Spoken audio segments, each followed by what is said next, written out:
This is chapter 57. It was in this Sacramento Valley just referred to that a deal of the most lucrative and of the early gold mining was done, and you may still see in places its grassy slopes and levels torn and guttered and disfigured by the avaricious spoilers of 15 or 20 years ago. You may see some disfigurements far and wide over California, and in some such places where only meadows and forests are visible. Not a living creature, not a house, no stick or stone or remnant of a ruin, and not a sound, not even a whisper to disturb the Sabbath stillness. You'll find it hard to believe that there stood at one time a fiercely flourishing little city of 2,000 or 3,000 souls, with its newspaper, fire company, brass band, volunteer militia, bank, hotels, noisy 4th of July processions and speeches, gambling hells crammed with tobacco smoke, profanity, and rough-bearded men of all nations and colors, with tables heaped with gold dust sufficient for the revenues of a German principality, streets crowded and rife with business, town lots worth $400 a front foot, labor, laughter, music, dancing, swearing, fighting, shooting, stabbing, a bloody inquest, and a man for breakfast every morning. Everything that delights and adorns existence. All the appointments and appurtenances of a thriving and prosperous and promising young city. And now nothing is left of it but a lifeless, homeless solitude. The men are gone. The houses have vanished.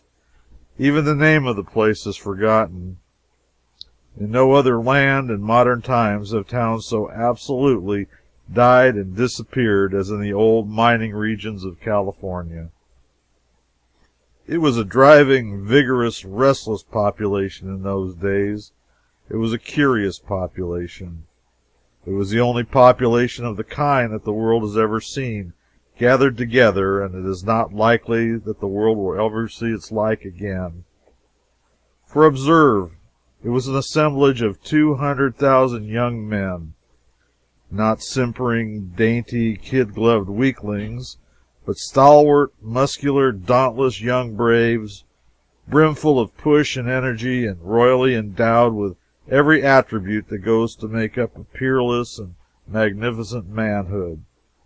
The very pick and choice of the world's glorious ones. No women, no children, no gray and stooping veterans, none but erect, bright-eyed, quick-moving, strong-handed young giants. The strangest population, the finest population, the most gallant host that ever trooped down the startled solitudes of an unpeopled land. And where are they now?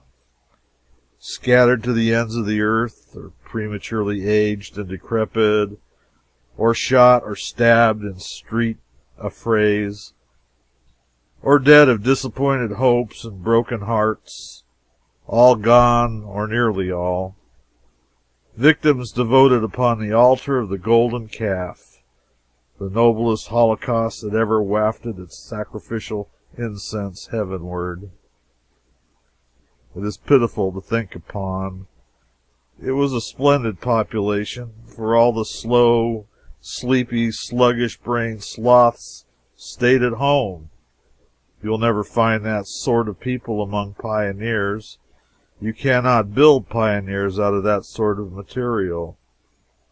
It was that population that gave to California a name for getting up astounding enterprises and rushing them through with a magnificent dash and daring and recklessness of cost or consequences, which she bears unto this day. And when she projects a new surprise, the grave world smiles as usual and says, "Well, that is California all over." But they were rough in those times. They fairly reveled in gold, whiskey, fights, and fandangos, and were unspeakably happy. The honest miner raked from $100 to $1,000 out of his claim a day. And what with the gambling dens and the other entertainments, he hadn't a cent the next morning, if he had any sort of luck. They cooked their own bacon and beans, sewed on their own buttons, washed their own shirts, blue woolen ones. And if a man wanted to fight on his hands without any annoying delay, all he had to do was appear in public in a white shirt or stovepipe hat, and he would be accommodated. For those people hated aristocrats. They had a particular and malignant animosity toward what they call a biled shirt. It was a wild, free, disorderly, grotesque society. Men, only swarming hosts of stalwart men. Nothing juvenile, nothing feminine visible anywhere. And in those days, miners would flock in crowds to catch a glimpse of that rare and blessed spectacle, a woman. Old inhabitants tell how, in a certain camp, the news went abroad early in the morning that a woman was come. They had seen a calico dress hanging out of a wagon down at the camping ground, sign of immigrants from over the Great Plains. Everybody went down there, and a shout went up when an actual bona fide dress was discovered fluttering in the wind. The male immigrant was visible. The miner said, "Fetch her out."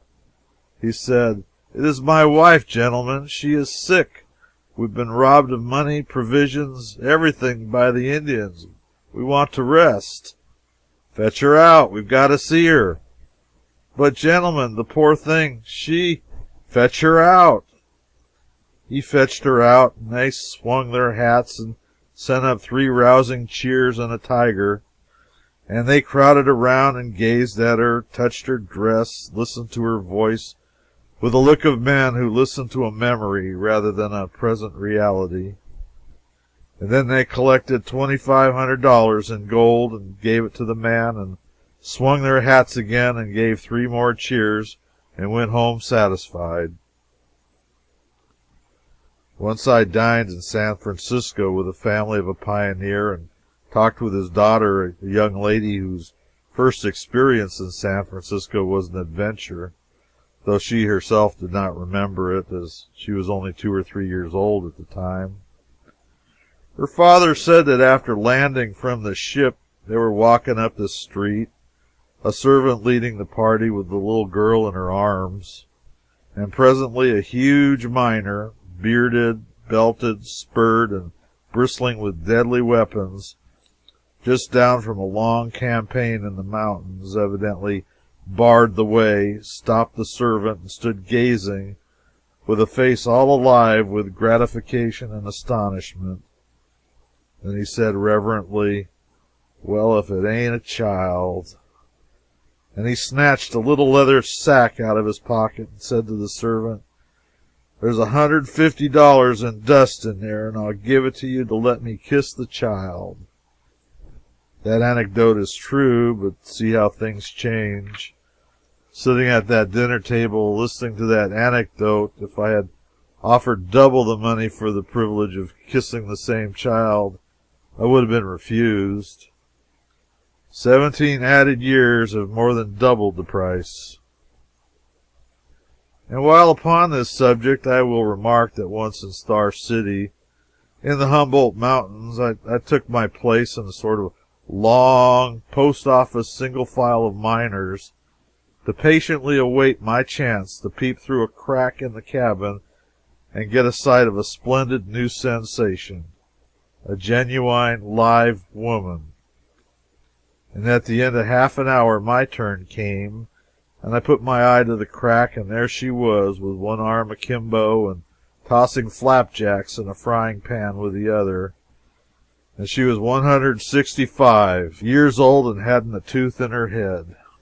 Being in calmer mood now, I voluntarily knock off 100 from that,